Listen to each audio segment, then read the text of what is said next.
Hello and welcome to account classes. चलिए आज बात करते हैं कुछ बेसिक अकाउंटिंग टर्म्स की। देखिए, अब जैसे जैसे आप जिस सब्जेक्ट के बारे में बात कर रहे हैं वो अकाउंट्स है, और अकाउंट्स के अंदर यूज होने वाली कुछ ऐसी टर्म्स जो आपको यहां से लेके और आगे तक जहां तक आप अकाउंट्स पढ़ेंगे वहां तक इन टर्म्स का यूज होने वाला है। तो स्टार्ट करते हैं इन टर्म्स के साथ, समझते हैं कुछ बेसिक टर्म्स को। चलिए सबसे पहले बात करते हैं ट्रांजैक्शंस की। देखिए ट्रांजैक्शंस क्या होती हैं। जब भी बिजनेस के अंदर किसी भी प्रकार का कोई भी लेन देन होता है, किसी भी प्रकार का कोई लेन देन होता है जिसके अंदर मनी इन्वॉल्व होती है, और दोनों दो एक्सपेक्ट होते हैं, देना और लेना, गिविंग और रिसीविंग, दोनों चीजें होती हैं, उसी को बोला जाता है ट्रांजैक्शंस। दो बातें होनी जरूरी है। एक तो मोस्ट प्रोबेबली मॉनेटरी ट्रांजैक्शंस होनी जरूरी है। पॉसिबल है कि वो मॉनेटरी ट्रांजैक्शंस हो सकता है उधार हो तो, लेकिन मॉनेटरी ट्रांजैक्शंस ऐसा आज एक्सचेंज नहीं हुआ लेकिन फ्यूचर में होगा। जब भी किसी मॉनेटरी ट्रांजैक्शंस की बात करें और उस ट्रांजैक्शंस के साथ दो चीजें जुड़ी हो, एक तो एक बंदे ने रिसीव किया हो और दूसरे बंदे ने गिव किया हो, यानी कि एक को मिला हो और दूसरे ने दिया हो, तो उस कंडीशन में जो लेन देन होगा, लेन और देन दोनों चीजें होनी जरूरी है। लेन यानी कि मान लेते हैं, एग्जांपल के साथ ले लेते हैं, आपने कोई क्या किया, मोबाइल फोन परचेज किया। जब आप मोबाइल फोन परचेज करने गए तो इसमें क्या हुआ, बिजनेस ओनर यानी कि शॉप के लिए क्या हुआ, ट्रांजेक्शन हुई। ट्रांजेक्शन कैसे हुई, बिजनेस के पास, ओनर के पास क्या आया, पैसा आया, शॉप के पास पैसा आया, आपने क्या दिया, पैसा दिया, बदले में शॉप ने आपको क्या दिया, मोबाइल फोन दिया। तो ये ट्रांजैक्शन है। ट्रांजैक्शन कैसे है, इसमें लेन और देन दोनों चीज हुई। आपने क्या दिया, पैसा दिया, और बदले में आपने लिया क्या, मोबाइल लिया, तो लेन भी हो गया मोबाइल, देन हो गया पैसा।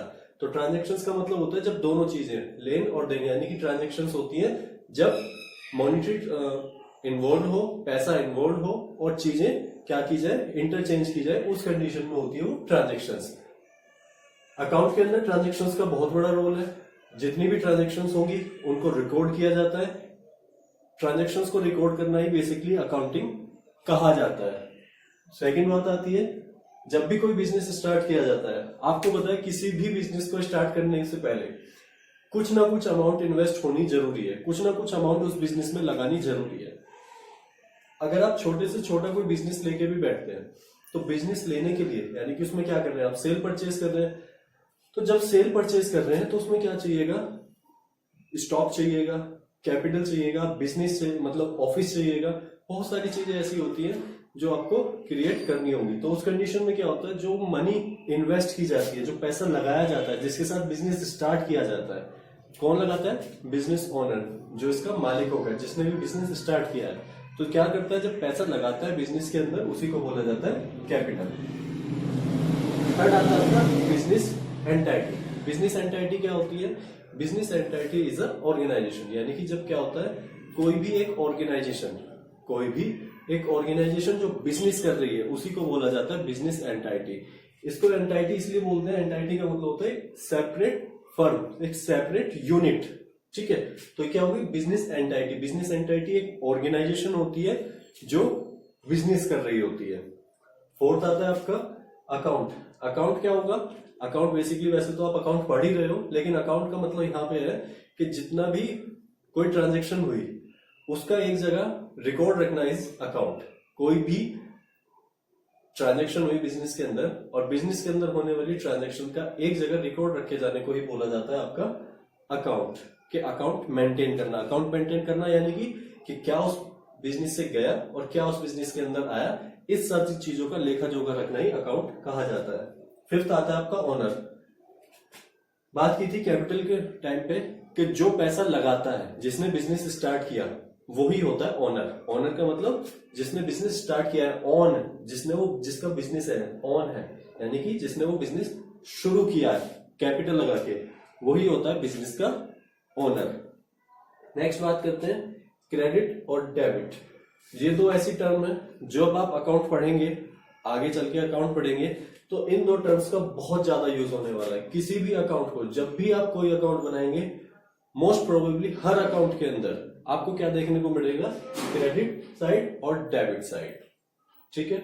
एक होती है क्रेडिट साइड होती है, ये होती है debit side, credit side. Debit side होती है आपकी लेफ्ट हैंड साइड और क्रेडिट होती है right hand side, left hand side और राइट हैंड साइड। ये दो साइड होंगी आपकी क्रेडिट और डेबिट। डेबिट होगी लेफ्ट हैंड साइड और क्रेडिट होगी राइट हैंड साइड। जब भी आपकी कोई ट्रांजेक्शन होगी तो हर ट्रांजेक्शन के दो फेस होंगे, या तो पैसा आ रहा होगा या जा रहा होगा। आ रहा होगा वो कंडीशंस होंगी, कब कौन सी कंडीशन में ट्रांजेक्शन किस तरफ हिट करेगी, डेबिट साइड हिट करेगी या क्रेडिट साइड। नेक्स्ट बात करते हैं क्रेडिटर और डेटर। क्रेडिटर कौन होता है?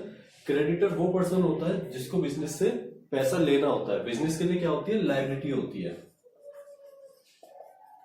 क्या होता है?